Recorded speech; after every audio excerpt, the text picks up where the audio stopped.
മഹാന്മാരും മനുഷ്യരുടെ സ്വഭാവങ്ങളെ കുറിച്ച് പറഞ്ഞ സ്ഥലങ്ങളിൽ കാണാം. മൂന്ന് ജീവികൾ, ഒന്ന് പൂച്ച, ഒന്ന് ആട്, മറ്റൊന്നു സിംഹം. ഈ മൂന്ന് ജീവികളിൽ മനുഷ്യന്റെ സ്വഭാവം പൂച്ചയുടെ സ്വഭാവം ആകണം എന്നതാണ്.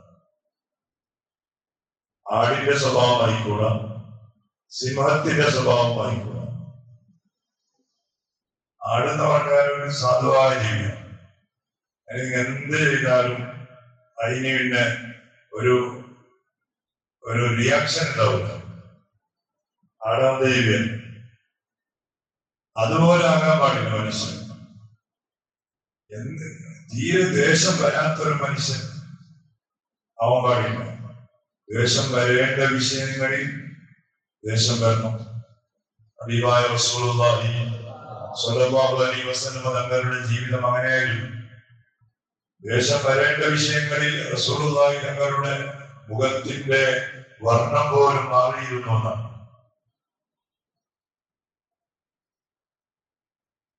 മദീനയിൽ വെച്ച് വലിയ ഒരു തറവാട്ടിലുള്ള ഒരു പെണ്ണ് എന്തോന്ന് കണ്ടപ്പോ കട്ടാൻ ഇസ്ലാമിന്റെ വിധി കൈവരിക്കണം, കട്ടവന്റെ കൈവരിക്കണം എന്നതാണ്. അപ്പൊ ആ പെണ്ണാണെങ്കിൽ വലിയ തറവാട്ടിലുള്ള വലിയ പെണ്ണാണ്. അപ്പോ ആ പെണ്ണിന്റെ കൈ വരിക്കാതിരിക്കാൻ വേണ്ടിയിട്ട് എന്ത് ചെയ്യും? അപ്പൊ റസൂലുള്ളാഹി സ്വല്ലല്ലാഹു അലൈഹി വസല്ലം തങ്ങളുമായി ഏറ്റവും അടുപ്പമുള്ള ഒരു സ്വഹാബിയോട് ആ പെണ്ണിന്റെ കുടുംബക്കാർ സംസാരിച്ചു.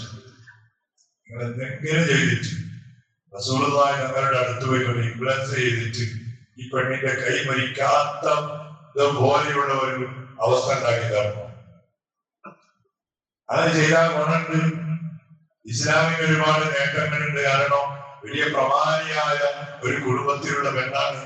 ഇവിടെ കൈ മുറിക്കാതെ രക്ഷപ്പെട്ടാൽ ഇസ്ലാമിനും മഹാന്മാരായ സ്വഹാബത്തിനും അഭിമായ തങ്ങൾക്കും വേണ്ടതുപോലെ പാരിതോഷികങ്ങൾ അവർ കൊടുക്കും, സമ്പത്ത് കൊടുക്കും. അപ്പൊ അതൊക്കെയും ആഗ്രഹിച്ചുകൊണ്ട് ഏൽപ്പിച്ച സ്വഹാബി ഹബീബായ സ്വല്ലല്ലാഹു അലൈഹി വസല്ലം തങ്ങളുടെ അടുത്ത് വന്നിട്ട് റസൂലുള്ളാഹി തങ്ങളോട് പറഞ്ഞു, നബിയെ, എന്റെ പെണ്ണ് ചെറിയൊരു കട്ടകേസിൽ കുടുങ്ങിയിട്ടുണ്ട്. അപ്പൊ ഓനെ കൈ മുറിക്കാത്തതുപോലെ ഒന്ന് രക്ഷപ്പെടുത്തണം. അങ്ങനെ രക്ഷപ്പെടുത്തിയാൽ ഇസ്ലാമിന് ഒരുപാട് നേട്ടങ്ങളുണ്ട് നബിയെ എന്ന് ഹബീബായ തങ്ങളോട് പറഞ്ഞപ്പോ അല്ലാഹുവിന്റെ ഹബീബ് റസൂലുള്ളാഹി സ്വല്ലല്ലാഹു അലൈഹി വസല്ലം തങ്ങളുടെ മുഖത്തിന്റെ വർണ്ണം മാറിപ്പോയി, ദ്വേഷം വന്നുപോയി. എന്നിട്ട് ഹബീബായ തങ്ങൾ ആ സ്വാമിയുടെ മുഖത്തിൽ നോക്കി പറഞ്ഞൊരു വാക്കുണ്ടായിരുന്നു. എന്താ പറഞ്ഞത്? ഓരെ ആ പെണ്ണ് പോയിട്ട് അത് പോട്ടെ, ആ പെണ്ണ് പോട്ടെ, എന്റെ പ്രിയപ്പെട്ട മകളായ എന്റെ കരളിന്റെ കഷ്ണമാണെന്ന് ഞാൻ കരുതുകയും സ്നേഹിക്കുകയും ചെയ്യുന്ന എന്റെ പ്രിയപ്പെട്ട മകളായ ഫാത്തിമ, ആ ഫാത്തിമ കണ്ടാൽ പോലും അവരുടെ കൈ മുറിക്കാതെ ഞാൻ വിടൂല. എന്റെ ഫാത്തിമ കണ്ടാൽ പോലും ഓരോട് കൈ മുറിക്കാതെ ഞാൻ വിടൂല. പിന്നെ മറ്റുള്ളവരുടെ ഞാൻ പറഞ്ഞു വന്നത്. അപ്പൊ ഹബീബായ തങ്ങളുടെ ആ റിയാക്ഷൻ വേറെ രൂപത്തിലായിരുന്നു.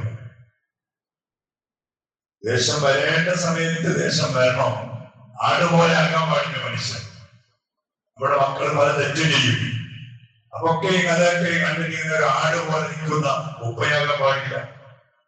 ഒരു കുടുംബത്തിന്റെ ഉന്നതമായ പദവിയിൽ നിന്നിട്ട് വീട്ടുകാരും മക്കളും ഭാര്യയും പല തമ്മാടിത്തങ്ങൾ ചെയ്യുമ്പോ അതൊന്നും കണ്ടിട്ട് കാണാത്തതുപോലെ നിൽക്കേണ്ടവരല്ല മനുഷ്യൻ. ഇന്നത്തെ അവസാനമാണ്. ഇന്ന് സാധാരണ ഉപ്പമാരെന്ന് പറഞ്ഞാൽ ആടിന്റെ സ്വഭാവമുള്ള ഉപ്പമാരാണ്. മക്കള് വിനത്തിലേക്ക് പോകും. മക്കള് ഹബീബായ സ്വല്ലല്ലാഹു അലൈഹി വസല്ലം തങ്ങളെ കുറ്റം പറയുന്ന ആളുകളുമായി അവർ കമ്പനി കൂടും. അവരുടെ വണ്ടിയിൽ പോകും, അവരുടെ പരിപാടി പങ്കെടുക്കും.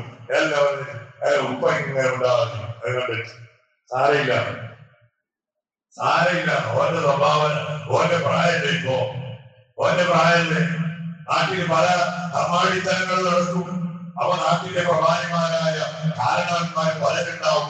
അത് കണ്ടിട്ട് ഇങ്ങനെ കണ്ടിലൂടാതിരിക്കാൻ അതിനെ പകരം അതിനെയും കാണുമ്പോ ഒരു ആക്ഷൻ, ഒരു റിയാക്ഷൻ നമ്മുടെ ഭാഗത്തിൽ നിന്ന് വരുന്നില്ല. അത് പാടില്ല, അത് ആടിന്റെ സ്വഭാവമാണ്, അത് പാടില്ല എന്നാണ് മനുഷ്യൻ. പിന്നെ പൂച്ചന്റെ സ്വഭാവമാണ്. പൂച്ച എന്ന് പറഞ്ഞാൽ നല്ല പാവജീവിയാണ്. പാവജീവി അതിനെ ചവിട്ടിയാലും അതിനിങ്ങനെ എത്ര നിങ്ങൾ ആട്ടി ഓടിച്ചാലും പിന്നെയും അത് നമ്മുടെ അടുത്ത് തന്നെ വരും. പക്ഷേ സ്വഭാവം മാറുന്ന ഒരു സിറ്റുവേഷൻ ഉണ്ടാവും പൂച്ചയിൽ. അല്ലെ, അതിന്റെ പാലൊന്ന് തൊട്ട് നോക്കിയാൽ മതി. അപ്പൊ പാവം പൂച്ച അതിന് ദ്വേഷവും വാദമല്ലോ ധാരാളം വരും. അതുപോലെയാണ് മനുഷ്യൻ. തൊട്ട് കളിക്കുന്ന സ്ഥലത്ത് തൊട്ട് കളിക്കേണ്ട വിഷയങ്ങൾ തൊട്ട് കളിച്ചാൽ അപ്പൊ ആടായിട്ട് ഇരിക്കാൻ ഉള്ളവനല്ലോ മനുഷ്യൻ. അപ്പൊ പൂച്ചന്റെ സ്വഭാവം വേണ്ടി വരും. ചിലപ്പോ മാന്തേണ്ടി വരും, ചിലപ്പോ അടിക്കേണ്ടി വരും, ചിലപ്പോൾ വളരെ ഉഷാറുള്ള ശബ്ദത്തിൽ അങ്ങോട്ട് പ്രതികരിക്കേണ്ടി വരും. അതാണ് വേണ്ടത്. പിന്നെന്താ, സിനിമാൻ എപ്പോ നോക്കിയാലും പ്രസരന് അത് മനുഷ്യന് പാടില്ല. ആൾക്കാർ ചിരിയില്ല. സിനിമ എപ്പോഴാണ് എപ്പോഴും ഒരു ഗൗരവത്തിലുണ്ടോ അതിന് തന്നെ മറ്റേ പോലെ. ഇനിയിപ്പോ അതിനെ കൂടിന്റെ ഉള്ളിലിട്ടാലും മനുഷ്യരുടെ വീട് പത്ത് വരും. അത് അങ്ങനെ ആവാൻ പാടില്ല. ആരോടും ചിരിയില്ല, ഒരു സംസാരമില്ല, എല്ലാത്തിനും ഗൗരവത്തെ. തമാശന്റെ വിഷയത്തിൽ ഭയങ്കര ഗൗരവമാണ്. ആ സ്വഭാവം മനുഷ്യന് പാടില്ല. അപ്പോ പൂച്ചന്റെ സ്വഭാവമാണ് ഒരു മനുഷ്യന് വേണ്ടത്. അതുണ്ടായാൽ അവന്റെ ജീവിതത്തിൽ ഒരുപാട് നേട്ടങ്ങളുണ്ടാവും. ആനായ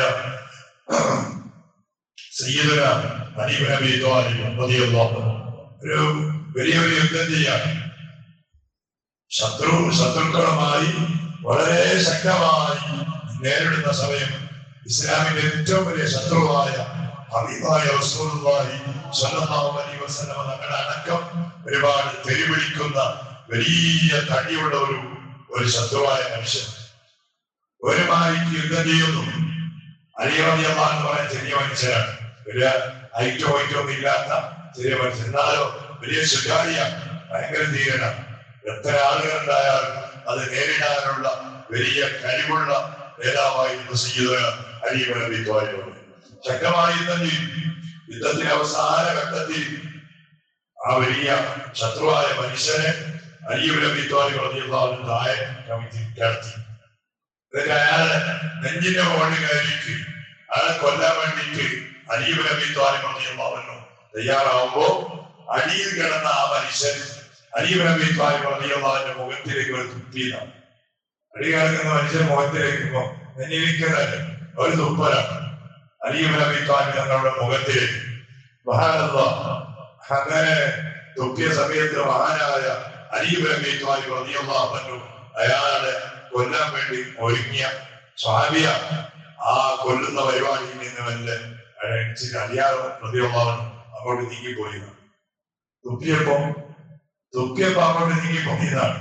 ആ മനുഷ്യന് ഭയങ്കര അത്ഭുതമായി, കണ്ടു നിൽക്കുന്ന സ്വഭാവത്തിനും അത്ഭുതമായി. അത് അയാളെ കൊന്നാല് വലിയ ഇസ്ലാമിന്റെ വലിയ നേട്ടമുണ്ട്. അത് വലിയ ആളാണ്, വലിയ പൊക്കവും വൈറ്റുള്ള മനുഷ്യരാണ്. അപ്പൊ അലി ഇബ്നു അബീ ത്വാലിബ് റളിയല്ലാഹു അൻഹുവിനോട് ആ ശത്രുവായ മനുഷ്യനെ ചോദിച്ചു, അല്ല അലിയെ, നിങ്ങളെന്നെ കൊല്ലാൻ വേണ്ടി ഒരുങ്ങിയിട്ട് മുഖത്തിലേക്ക് നോക്കിയപ്പോ നിങ്ങൾ എന്തിനാ അടിച്ചു പോയത്? അറിയാൻ നിങ്ങൾ പറഞ്ഞ പോലെ നിന്നെ ഞാൻ കൊല്ലാൻ വേണ്ടി തീരുമാനിച്ചു. നിന്നോട് പൊരുതിയതും പോരാടിയതും എന്റെ സ്വന്തം കാര്യത്തിന് വേണ്ടിയിട്ടല്ല. നീ ഇസ്ലാമിന്റെ ശത്രുവാണ്, റസൂലുള്ളാഹി ഞങ്ങളുടെ ശത്രുവാണ്. അതുകൊണ്ടാണ് നിന്നോട് ഞാൻ പൊരുതാനും നിന്നെ കൊല്ലാൻ വേണ്ടി തയ്യാറായത്.